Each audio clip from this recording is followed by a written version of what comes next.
Nicole Scott here from Mobile Geeks. I'm here at the Miramas testing track from BMW. It's just outside of Marseille, and I am standing in front of 3 test bikes. And we're gonna start with this guy. So this is actually a level 2 prototype of an existing bike that's on the market. So it's actually built with additive printing. So this is all 3D printed. And then there's sensors literally everywhere. One of my favorites is kind of down here. So anywhere that you see this kind of gray putty, you're going to see a sensor embedded where it's gathering data.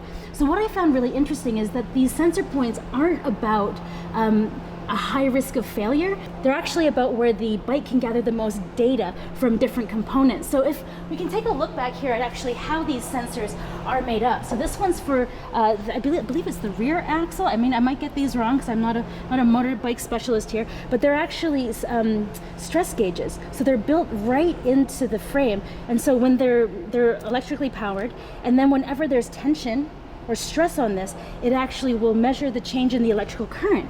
Now, BMW actually came up with this in the wheel the first time, 20 years ago.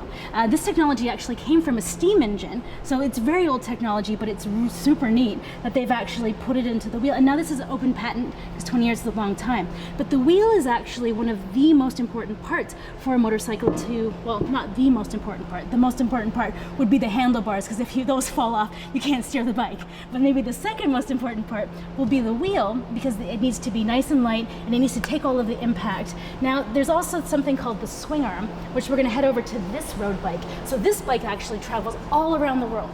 It was just in Mongolia.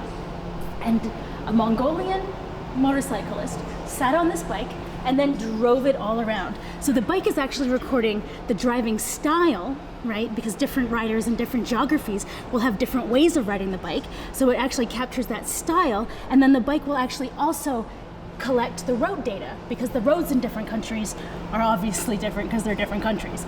Now this bike has a really cool thing up top here.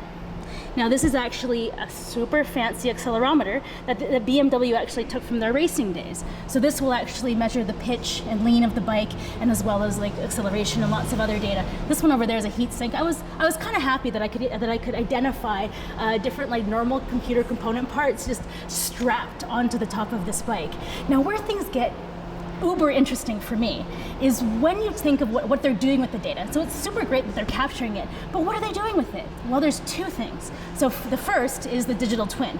Now we all know that there's a virtual twin, so they take all of this data and then they recreate the motorcycle in a virtual world, and then they run the data, right? So they're trying to increase the durability of all the parts. They're trying to test it to see when the fail points will be. Like let's say they're running a 10-year model, they're going to know that this will never break in 10 years. Like I said, the handlebars, super important. Now, the other thing that they're doing is they're actually taking, say, this bike, and then they are going to take the identical bike. Actually, let's use this one as an example. This is actually a racing bike that's currently on the market.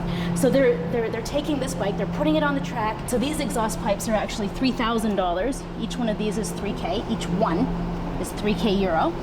And then they're going to take this data and they're going to bring it to another bike, a real one. So not a digital twin, a real world twin. And then they're going to put the data that they take from the road and the drive style and all of this, and they're going to apply that to the real world bike that's actually in the laboratory. And so they're actually going to, in controlled way, use the data to do more testing, right? So it's a real twin and a digital twin, which I thought was super fascinating if you look at the testing process. Now, BMW doesn't often let people back here, so I feel really privileged that I was able to come and see all of this really crazy stuff that they've just strapped on to the top of the bike. This is the on switch. Do you think I should press it?